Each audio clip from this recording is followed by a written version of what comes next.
that's a fun little sequence there. Dars, anaconda, Peruvian, anything when you're using one of these loops, it's a good finish. It doesn't take much to be able to do it. Small movements to get what you want, but still, anytime there's movements, there's opportunities for the person to defend. So in this position, if I catch the anaconda, great. But if the guy hand fights or he's a little bit more stubborn right here with the arm, we can use what I call a leg assist to get that done. So the leg assist, so I'm here, she goes to the right side, I'm making it a little harder for her to get there. I give her a tilt, she comes up, I roll through, and now I'm trying to make this jump, but she's trying to pull her arm down this way. So it becomes like, all right, I can't make that, I'll lose that loop. So what I'll do is I'll catch, grab my leg, lock in, make it a little tighter, and then finish the choke. So over here, get some side she wants. I give her a shield. She comes up, I roll through. She's being really strong here. Right here, catch it. Okay, right there, that's what I'm trying to do. Lock in, and then now we can go. Okay, so she's hopping over. I get to here, give her a tilt, roll through. Here's the problem. She's I can't make that connection. So I'm gonna hand off to the leg. Now I have an axis here, make this a little tighter. Lock into my bicep, big grip. And then from here, now I can start to move into that choke. Sometimes the leg doesn't work.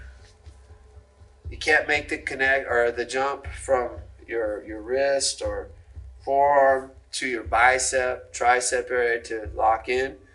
And so we're going to be kind of maintaining this grip, and they're not going to stay there. What I experienced in training is people will get to their knees. So when we roll through, go for the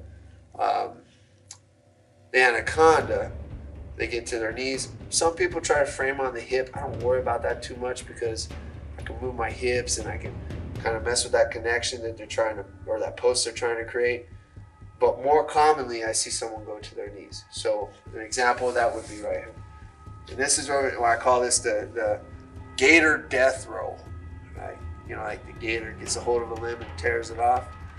I'm doing that with the kind of with this essentially. So here, she's going to the position it needs to be in. I give her a tilt. I roll under the space. I'm here like this, and I'm like, all right, I want to make it, but she's like, I'm going with the momentum. She's gonna roll up to her knees, and I'm going with her. Once I'm here, if you look on this side, I still have this connection here, and this acts as like a kind of way to break down the structure of the neck.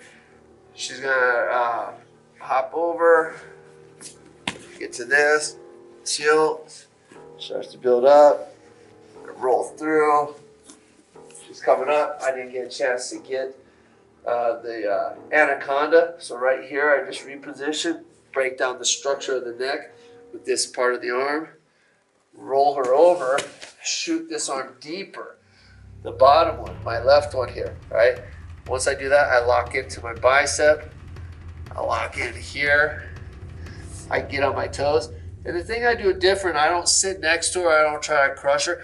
I actually pull this arm up like this. But when I lock in, I pull up until I get the top. Okay? Because I'm locked in like this, and this elbow leaves the mat. That's what's making the choke a little bit better for me. All right, both elbows on the ground. This is the dars. This is locked into the lat, and I just do this. Bring the blade from the ground into the neck, into the rest of the structure for the squeeze. Here, starts to come up. I roll through. This, the anaconda, got the dars, knock through, get this really deep, lock in, And now we're gonna bring the left elbow. This is the blade. This left arm is the blade. I'm gonna bring my left elbow off the mat and squeeze.